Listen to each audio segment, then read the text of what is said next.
Nah, ini generasi 1, ini generasi 3. Ya, jadi ada 2 versi, juga ada 2 macam. Ada yang ujung naik, ya. Ada yang ujung turun juga. Kalau buat Ki Daimin. Nah, Ki Daimin ini akhirnya wafatnya di daerah Karawang, ya. Nah, ini di daerah Singapura abad ke-15.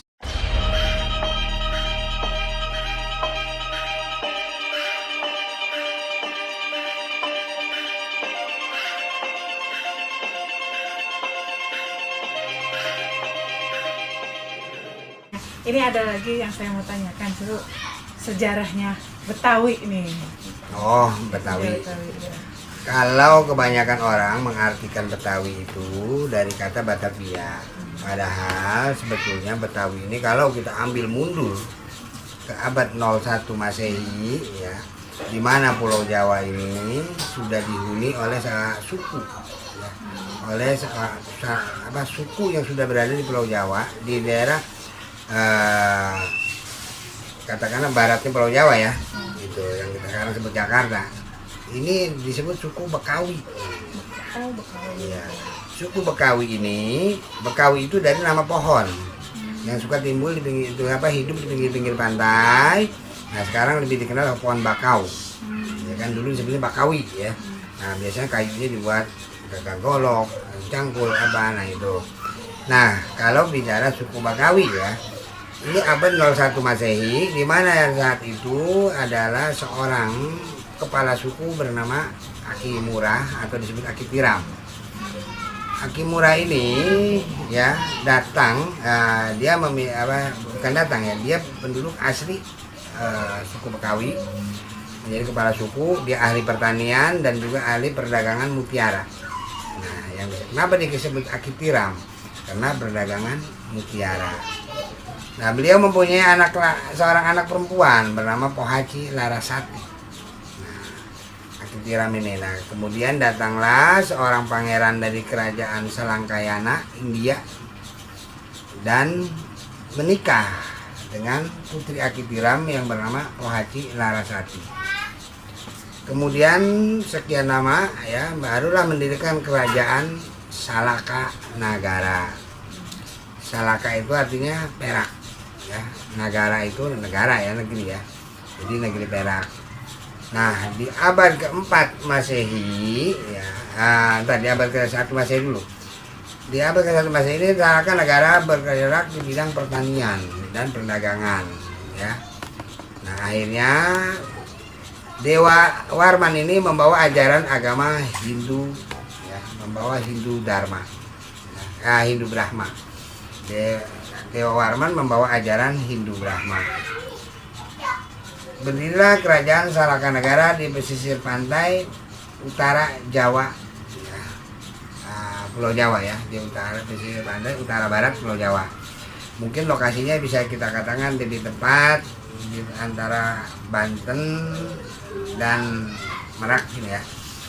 Nah, kemudian di abad ke-4 Masehi, 4 menjelang 5 Masehi, keturunan dari Salaka Nagara, ya, menikah dengan seorang pangeran juga dari India yang bernama siapa? Jaya Singh Awarman. Jaya Singh Awarman diperintahkan oleh kerajaan Salaka Nagara untuk membuat kerajaan baru di daerah utara Pulau Jawa, yang tepatnya sekarang daerah Bekasi, ya. Nah, itu nama kerajaannya Taruma Nagara. Taruma artinya pertanian, Nagara atau disebut juga negeri pertanian.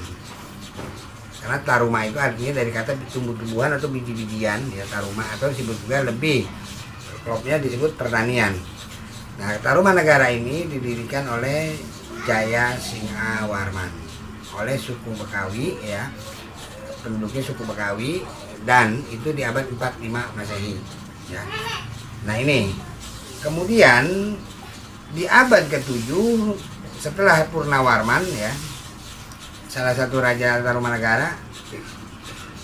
Nah, Purnawarman ini ada 4 atau 5 bersaudara, kalau nggak salah. Purnawarman di Tarumanagara, terus Mulawarman di Kutai, ya, Kalimantan, Suryawarman di Thailand, Aditya Warman di Palembang ya, Sriwijaya, dan Dharma Warman di Timur Jawa. Nah, ini 5 bersaudara. Kemudian di abad 7 Masehi, kerajaan Tarumanagara dirubah namanya oleh menantunya yang bernama Tarusbawa. Dirubah menjadi kerajaan Sundapura. Nah, dari keluarga pihak keturunan Tarumanagara, yaitu siapa? Salah satunya dari suku Melayu, yaitu yang menjadi Raja Melayu, yaitu siapa tadi? Aditya Warman. Di generasi Aditya Warman ini ya, ada keturunan yang nggak suka dengan kerajaan leluhurnya dirubah menjadi Sundapura. Maka datanglah, terjadilah peperangan antara kerajaan Melayu ya, yang dipimpin oleh Bala Putra Dewa ya. Ini berperang melawan kerajaan Sundapura. Kerajaan Sundapura mengalami kekalahan karena juga terjadi perang saudara di dalamnya.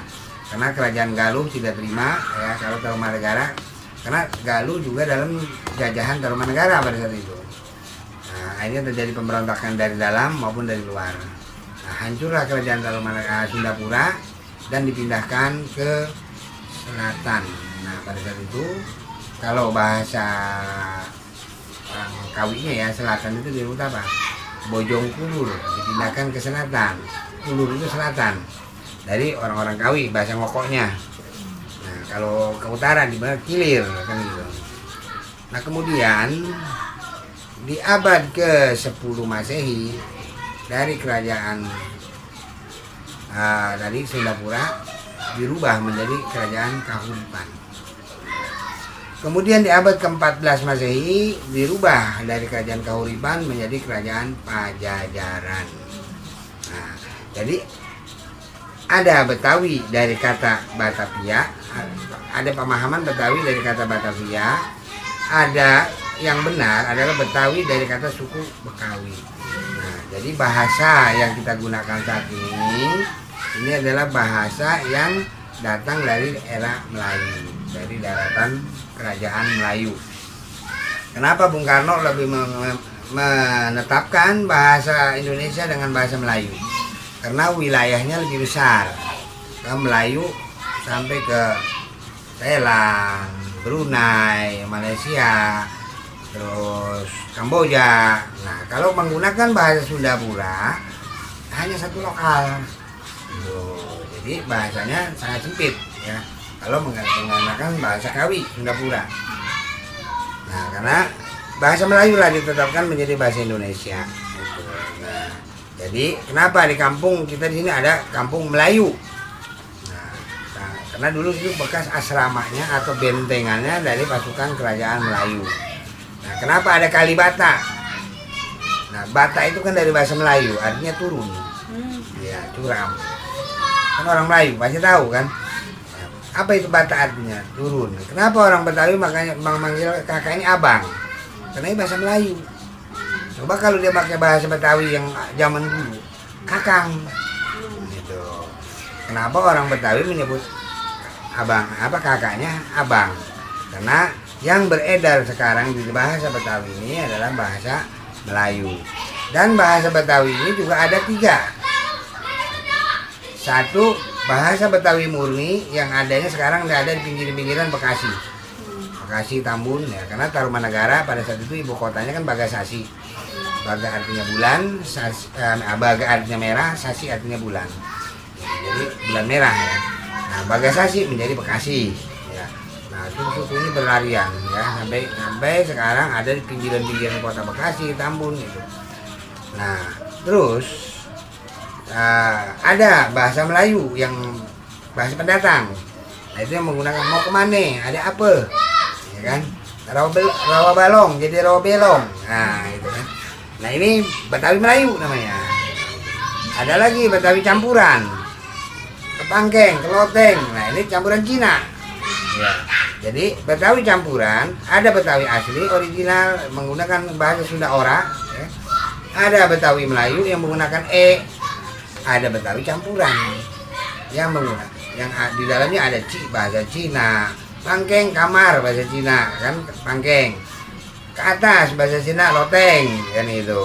Nah, jadi banyak bahasa Betawi campuran, ada yang sudah bercampur Arab. Nah, jadi yang sekarang ini Betawinya sudah Betawi yang nomor 3 tadi adalah Betawi campuran.